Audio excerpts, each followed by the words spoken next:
how to avoid the second-headed monster, the estate death tax.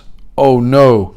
Hey folks, elder law care attorney Patrick Kelleher coming to you from elderlawcare.com. Folks, pull up your chair and get your pen or pencil sharpened, because I'm going to teach you how to save a lot of money on the estate death tax. Number two, folks, if you're a single individual, okay, and you have a taxable estate, you want to work with your estate elder law attorney and your CPA experience and maybe engage in a strategic gifting strategy to make gifts out of your estate. I helped a client yesterday with this with their family, and she has a taxable estate here for the Commonwealth. And we ran the numbers.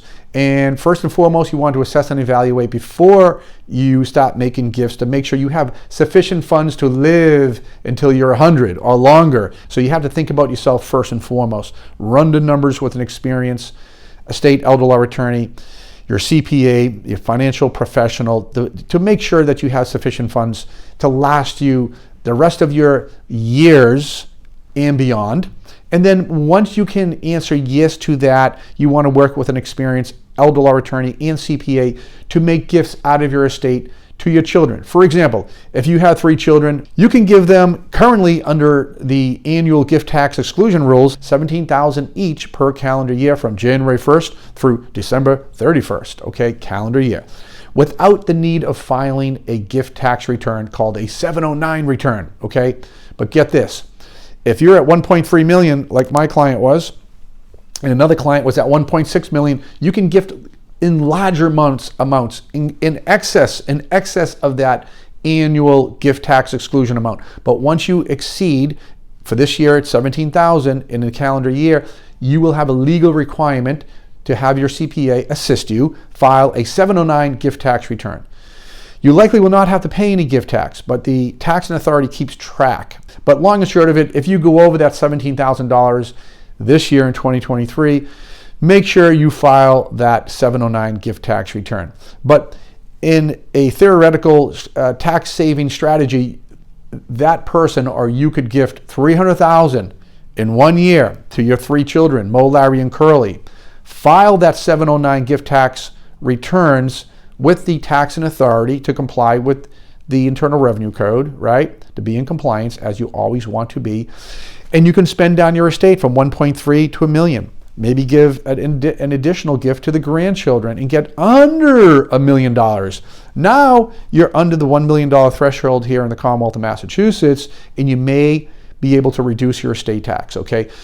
I say that because if you make those gifts within a year of passing, the code says they can still go back and assess an estate tax. It'll be at a lower amount, and you'll likely still save on the estate tax, but it'll be at a lower amount that you would have ordinarily paid if you did not make those gifts. So again, folks, gifting is the second way, a second strategy to lower your estate tax. But again, to take away, work with experienced professionals, elder law attorneys, experienced CPAs to assist you, to guide you in this process, okay? It's not a do-it-yourself project, okay?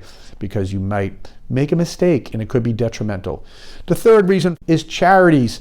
Consider like, hey, I'm at 1.3 million, and if you don't have any children and you don't have anyone meaningful in your life you'd like to leave your estate to, maybe consider a charity or charities that you're fond of, and make sure your estate elder law attorney is aware of that, and they can build in those charities so long as they are bona fide 501c3 charities, and they can put that charity in your estate plan, whether you're leaving funds to a medical charity or for research and fundraising, or a hospital or a university, or your favorite animal shelter. Make sure that they're a 501c3. That means they have a tax ID number, and they qualify as a valid legal charity, and you can list them in your trust. And if you make a bequest to them, that is also a strategy designed to lower your estate to reduce or avoid the estate tax, okay? One more, number 4, if you have a large life insurance policy, you can rename that life insurance policy into a trust called an irrevocable life insurance trust.